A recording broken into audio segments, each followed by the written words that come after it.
like a Hellcat.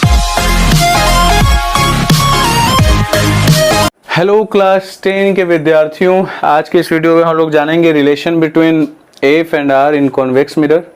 तस्वीर आपको यहाँ पे दिख रही हुई कॉन्वेक्स मिरर का, जिसका रिफ्लेक्टिंग सरफेस जो है ब्लगिंग आउट यानी बाहर की तरफ उभरा हुआ है। ए बी इंसिडेंट रे है, मैंने यहाँ पे लिख दिया है। बी डी जो है रिफ्लेक्टेड रे है, बी डी यहाँ पे दिख रहा होगा।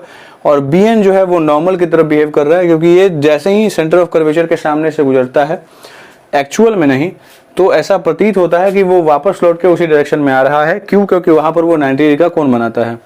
तो 90 डिग्री का जो कोण बना है वो बी एन क्या होगा, नॉर्मल की तरफ बिहेव करेगा। तस्वीर आपको दिख रही होगी, इसमें यहाँ से पी से लेकर एफ तक की दूरी जो है फोकल लेंथ होती है। पी से सी की दूरी जो है वो रेडियस ऑफ कर्वेचर। क्यों? क्योंकि वो स्फीयर का एक भाग है ना, उसका रेडियस ऑफ कर्वेचर कहलाता है। तो ये तो आपको समझ में आ गया होगा। कॉनकेव मिरर का अगर आपने नहीं देखा है, जो मैंने वेरिफिकेशन बताया है, तो आपको ये समझने में थोड़ी सी परेशानी हो सकती है। और अगर उसको आपने कर लिया है तो कोई दिक्कत नहीं होगी, इसलिए उसको आप पहले देख लें, फिर आपको ये समझ में ज़्यादा अच्छे तरीके से आएगा। अब पिक्चर पर ध्यान देते हैं और देखते हैं क्या क्या रिलेशन इसमें दिया हुआ है। इस पिक्चर में इसमें दिया हुआ है कि ए बी एन जो होगा वो इक्वल टू हो जाएगा एन बी डी के, that is the equation number 1, और बाय रूल ऑफ रिफ्लेक्शन। क्या मैं सही हूँ? तो आपके मन में आ रहा होगा कि बिल्कुल सही है, क्योंकि रूल ऑफ रिफ्लेक्शन में इंसिडेंट एंगल रिफ्लेक्टेड एंगल के बराबर होता है। तो ए बी एन जो है वो इंसिडेंट एंगल हो गया और एन बी डी जो है वो रिफ्लेक्टेड एंगल हो गया। ठीक है, तो incident angle is equal to reflected angle by rule of reflection, equation number 1 मैंने अपना लिख लिया है। ठीक है, और कोई रिलेशन इसमें आपको दिख रहा होगा? हाँ बिल्कुल। देखिए, मुझे इधर से कोई ज्यादा मतलब नहीं है, मुझे आपको किसी भी तरीके से इधर रिलेट करना है, क्योंकि इधर ही एफ है, इधर ही आर है। तो अब ध्यान दीजिएगा, एन बी डी जो मैंने यहाँ पे लिखा हुआ है वो इक्वल किसके है? तो एफ बी सी के। ठीक है, एन बी डी यानी ये एंगल आर जो है वो इस वाले के इक्वल है। ये जो मैंने यहाँ पे फिंगर रखा हुआ है, क्यों? तो जैसे ही मैं लिखूंगा वो समझ में आपको आ जाएगा। बाई वर्टिकली अपोजिट एंगल, सामने वाला कोण जो होता है वो इक्वल होता है, ये जो आप जानते ही होंगे। अब बढ़ते हैं आगे, इसको इक्वेशन 2 मान लीजिए। अगला जो रिलेशन होगा वो क्या होगा? तो ध्यान दीजिएगा, ए बी जो है ये, ठीक है, इंसिडेंट रे जो आपको दिख रहा होगा वो ओ सी के क्या है? पैरेलल है। A B parallel O C and N C is transversal. और एन सी जो है वो कैसे बिहेव कर रहा है? ट्रांसवर्जल की तरह। एन सी देखिए, एन सी ट्रांसवर्जल की तरह बिहेव कर रहा है, जो आपको दिख रहा होगा। ठीक है, तो अब बढ़ते हैं आगे और इसमें क्या लिख सकते हैं? ए बी एन जो होगा वो इक्वल हो जाएगा किसके? एफ सी बी के, दैट इज इक्वेशन नंबर 3। अब बोलोगे ये कैसे सर? तो यहाँ पर देखिए, ये दो पैरेलल लाइन है और इसको ट्रांसवर्स कर रहा है, तो ये वाला एंगल जो होता है वो कॉरेस्पॉन्डिंग एंगल से रिलेटेड होता है। कॉरेस्पॉन्डिंग एंगल क्या होता है? इक्वल होता है। तो इस रीजन से मैंने ये लिखा है इक्वेशन नंबर 3 आपका। अब देखिए यहाँ पर इक्वेशन फर्स्ट और सेकंड को लेकर चलेंगे, तो ए बी एन क्या कर रहा है? मैच कर रहा है। तो from equation first and third क्या हो जाएगा? A B N cancel out हो जाएगा, तो एन बी डी जो है वो आपका इक्वल हो जाएगा एफ सी बी के। एफ सी बी के एन बी डी इक्वल हो गया। ये हो जाएगा आपका इक्वेशन नंबर 4 मान लीजिए इसको, मतलब इक्वेशन बनाते चलें आप।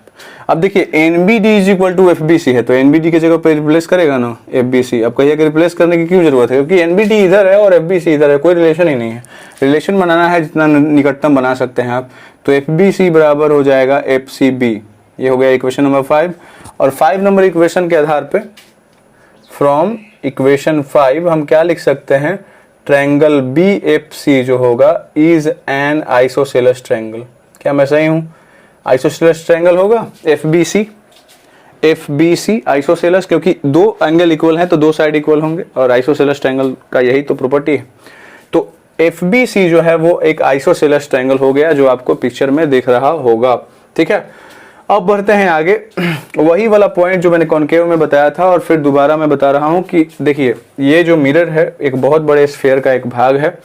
इस रीजन से ये जो P और B बिंदु है वो आपको उसका बहुत बड़े भाग का एक छोटा सा भाग है, इसलिए दूर दूर दिख रहा होगा, या ये जूम इन किया गया है। जैसे ही आप उस बड़े वाले खोखले स्फीयर को लोगे तो इनकी जो दूरी होती है वो बहुत ही न्यूनतम हो जाती है, यानी एकदम बहुत आसपास हो जाते हैं। तब अगर हम F से इन दोनों की दूरी नापें, अगर हम मेजर करें, तो दोनों का इक्वल आता है। इसलिए ऐसा लिखा जाता है। क्या लिखा जाता है? तो पहले लिखेंगे, mirror is a part of large sphere. Mirror जो है वो क्या है, एक पार्ट है किसका, एक बहुत बड़े स्फीयर का। इसलिए हम क्या लिख सकते हैं, PF जो होगा, यानी ये PF जो होगा वो FB के क्या होगा, इक्वल होगा। इसके पहले वाला पार्ट अगर आप नहीं देखे हैं तो देख लीजिए, क्योंकि वो ज़्यादा आपको आसानी होगी समझने में। कॉनकेव वाला उसमें मैंने इसको थोड़ा सा अच्छे तरीके से समझाया था। यहाँ से यहाँ तक की दूरी और यहाँ से यहाँ तक की दूरी क्या होगी, सेम होगी, ठीक है। ये आपका इक्वल यहाँ पे मैंने लिख दिया है। अब यहाँ पर एक इक्वेशन आपको ये मिला हुआ है, FBC FCB के बराबर है, यानी ये वाला एंगल इस वाले एंगल के बराबर है। तो इस इक्वेशन के आधार पर एक और हम लिख सकते हैं, इसको इक्वेशन 7 मान लीजिए, और इस वाले से जो प्राप्त होगा इक्वेशन उसको 6 मान लीजिएगा। तो यहाँ पर FBC कहाँ पर है, यहाँ पर। इसके सामने वाला कौन साइड क्या है, FC है, तो FC हो गया इक्वल किसके, तो ये वाला एंगल इक्वल था, यानी FCB था। तो इसके सामने साइड कौन है, FB है, तो ये हो जाएगा आपका FB। That is the equation number 6, ठीक है। अब 6 और 7 का रिलेशन बना लीजिए, FB कैंसिल आउट हो जाएगा। तो फ्रॉम इक्वेशन 6 एंड 7 क्या होगा, FC is equal to PF, ठीक है। FC इज इक्वल टू क्या हो जाएगा, PF। अब इसको आसानी से हम कर सकते हैं, मैंने ये वाला PF और FC को बराबर कर दिया है, तो साफ साफ पता चल जाएगा कि ये जो होगा वो इसके पूरा का क्या होगा, हाफ होगा। बस अब इसको उसी को इंडिकेशन करना है। तो PC इज इक्वल टू हम क्या लिख सकते हैं, PF प्लस FC। PC क्या है, किसको डिनोट करता है, रेडियस ऑफ कर्वेचर को। देखिए PC नीचे मैंने लिखा हुआ है, रेडियस को डिनोट करता है। PF किसको डिनोट करता है, F को। और यहाँ पर देखिए ध्यान से, अभी हमने देखा है कि एक रिलेशन बना है FC बराबर PF, FC बराबर PF, यानी ये दोनों इक्वल है। तो जहाँ पे FC है वहाँ पे हम PF लिख सकते हैं, और PF किसके लिए स्टैंड करता है, फोकल लेंथ के लिए, यानी ये भी F हो गया।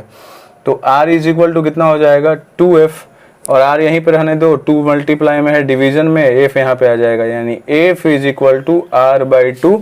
यही मुझे प्रूफ करना था, यही वेरिफिकेशन करना था। तो ये था relation between F and R in convex mirror.